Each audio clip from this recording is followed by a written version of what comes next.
కొరకే పరిశుద్ధుడా నీ కృపనిచ్చినావు.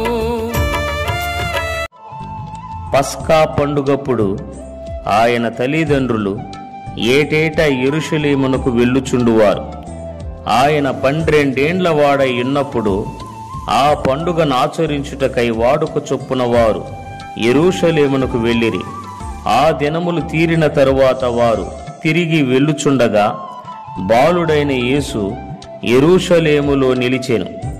ఆయన తల్లిదండ్రులు ఆ సంగతి ఎరుగక ఆయన సమూహములో ఉన్నాడని తలంచి యొక్క దినప్రయాణము సాగిపోయి తమ బంధువులలోనూ నెలవైన వారిలోనూ ఆయనను వెదకుచుండిరి.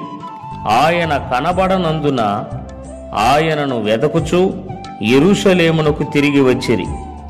3 దినములైన తరువాత ఆయన దేవాలయములో బోధకుల మధ్య కూర్చుండి వారి మాటలను ఆలకించుచూ వారిని ప్రశ్నలడుగుచూ ఉండగా చూసిరి. ఆయన మాటలు వినిన వారందరూ ఆయన ప్రజ్ఞకును ప్రత్యుత్తరములకును విస్మయముందిరి.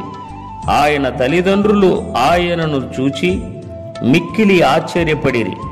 ఆయన తల్లి, కుమారుడా, మమ్మును ఎందుకిలాగు చేసితివి? ఇదిగో నీ తండ్రియు నేనును ద్రొక్కపడుచు నిన్ను వెదకుచుంటిమని ఆయనతో చెప్పగా ఆయన, మీరేల నన్ను వెదకుచుంటిరి? నేను నా తండ్రి పనుల మీద నుండవలెనని మీరెరుగరా అని వారితో చెప్పాను. అయితే ఆయన తమతో చెప్పిన మాట వారు గ్రహింపలేదు. అంతటా ఆయన వారితో కూడా బయలుదేరి నజరేతునకు వచ్చి వారికి లోబడి ఉండెను. ఆయన తల్లి ఈ సంగతులన్నిటినీ తన హృదయములో భద్రము చేసుకొనెను.